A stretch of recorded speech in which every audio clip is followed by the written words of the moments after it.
Assalamualaikum warahmatullahi wabarakatuh, sahabat Winner semua dimanapun kalian berada. Apa kabar kalian hari ini? Semoga kalian semua baik-baik saja ya teman-teman ya. Kembali lagi kita akan bahas seputar aplikasi Pi Network dan berita-berita terbaru dari Pi Network. Dan kita ingatkan juga kepada teman-teman pioner yang hari ini belum klik petir, silahkan kalian segera buka akun Pi Networknya, kemudian kalian klik petirnya. Oke rekan-rekan pioner, hari ini saya akan mengajak kalian semua untuk melihat hasil konferensi GCV di Cina tanggal 13 Oktober kemarin ya teman-teman ya, dimana hampir semua duta GCV dari berbagai negara hadir dalam konferensi tersebut. Oke, di sini tanpa berlama-lama kita langsung aja ya teman-teman. Tapi sebelum kita lanjut ke pembahasan Pi Networknya ya teman-teman ya, di sini saya ingin menginformasikan ada salah satu garapan ya teman-teman yang besok akan listing tanggal 16 Oktober. Nah, di sini listingnya di L-Bank ya teman-teman, namanya Monterey Beach. Bagaimana cara garapnya? Langsung aja ya teman-teman. Oke, untuk cara garapnya kalian tinggal klik link yang ada di deskripsi dan link yang ada di kolom komentar tersemat ya teman-teman ya. Ini garapannya sama seperti doc, jadi kalian hanya diminta untuk cek umur Telegram kalian ya teman-teman ya, dan nanti kalian akan mendapatkan bonus koin Monterey Beach. Dan setelah itu kalian jangan lupa untuk mengerjakan tasknya atau misinya yang ada di sini ya teman-teman ya. Kalian lihat aja di sini di mission. Di sini kalian tinggal klik aja ya daily reward, kemudian follow Twitter, follow Telegram ya teman-teman, like, retweet ya. Mudah ya teman-teman ya tasknya. Silakan yang mau garap segera digarap ya teman-teman, karena listingnya besok. Airdropnya simple, tidak ada tap-tap, hanya cek umur Telegram sama seperti docs kemarin. Oke, kita langsung ke pembahasan Pi Network ya.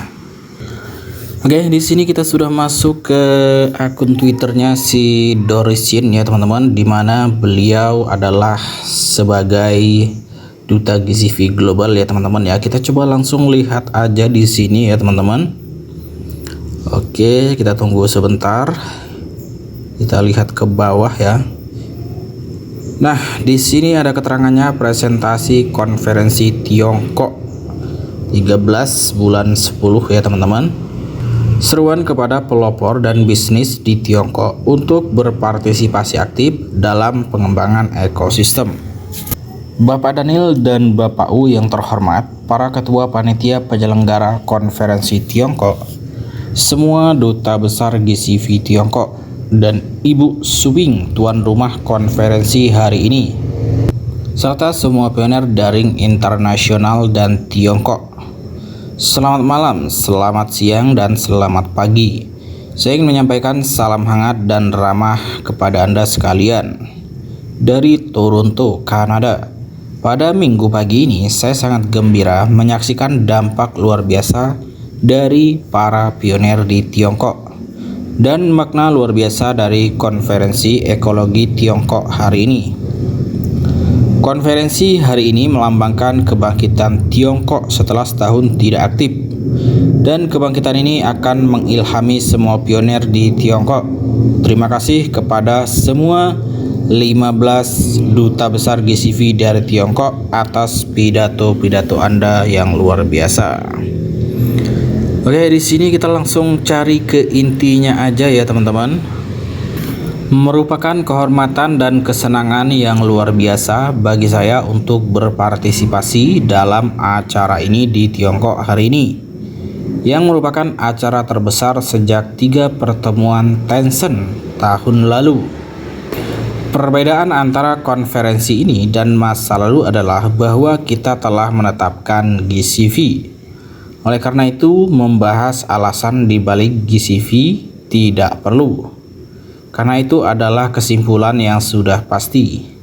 Selain itu, memperdebatkan apakah nilainya sudah ketinggalan zaman dan tidak relevan dan dapat dipandang sebagai ketidaktahuan tentang urusan terkini oleh banyak pelopor dalam komunitas. Menurut statistik terbaru yang tidak lengkap, Filipina, Indonesia, dan Malaysia sendiri telah membuat hampir 2,7 juta data GCV. Oke ya. Jadi total transaksi data GCV di blockchain Pi Network Ini dari 3 negara ya. 3 negara ini Malaysia, Filipina, dan Indonesia. Sudah ada sekitar 2,7 juta datanya ya teman-teman ya. Ketika memasukkan data dari negara lain, totalnya harus mendekati 3 juta.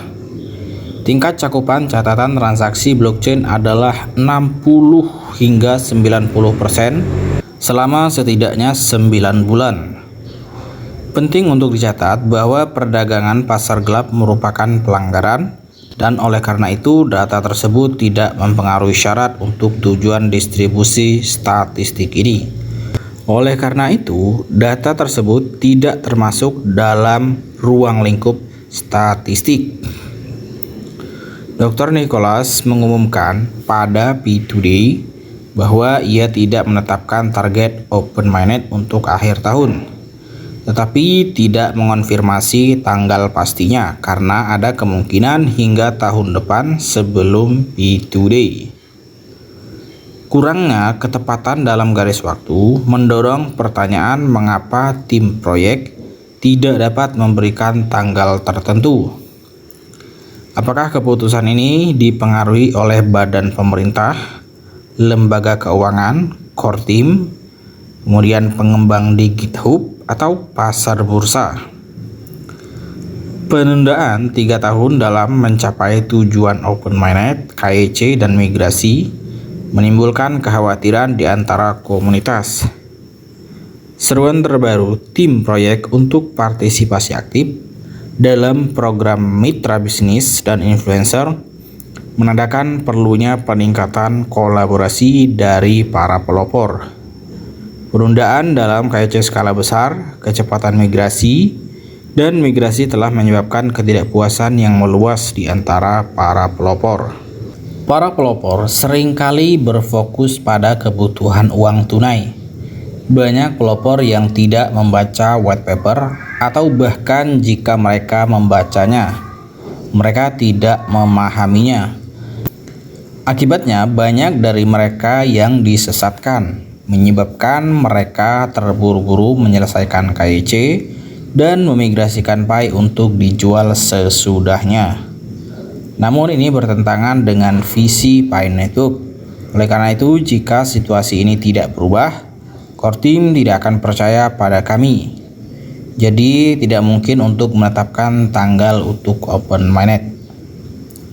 Alasan mereka berpikir adalah bagaimana membuka mainnet dan memastikan setiap orang memiliki tempat untuk menggunakan Pi.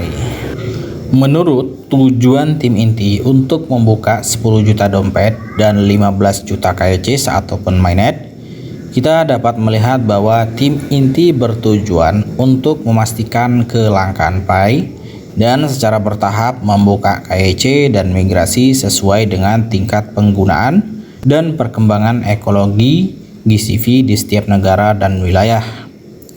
Oleh karena itu, setelah mainnet, KEC, dan kecepatan migrasi juga akan ditentukan menurut berbagai negara dan wilayah. Kemudian apa yang harus kita lakukan? Yang pertama di sini mengurangi risiko kegagalan. Kita harus memprioritaskan pendidikan dan mengubah pola pikir pelopor dari menjual Pi menjadi menggunakan Pi sebagai mata uang. Saya telah menulis 54 artikel pendidikan. Mohon luangkan waktu untuk membacanya. Oke. Kemudian kita perlu fokus pada pengembangan ekosistem dan menunjukkan kepada para pelopor bahwa Pi benar-benar dapat berfungsi sebagai mata uang selama mainnet tertutup. Pendekatan ini akan mendorong para pelopor untuk menahan diri dari menjual Pi dan sebaliknya menggunakannya untuk membangun ekosistem. Kemudian baru-baru ini kami sibuk menyusun tim inti GCV global dan menunjuk duta GCV nasional atau regional yang luar biasa yang dapat mengawasi pendidikan pioner lokal dan berkontribusi pada pertumbuhan ekosistem. Komunitas GCV kami perlu memahami bahwa mereka memiliki piagam, tim inti, direktur eksekutif, dan anggota, serta simbol teratai ungu sendiri.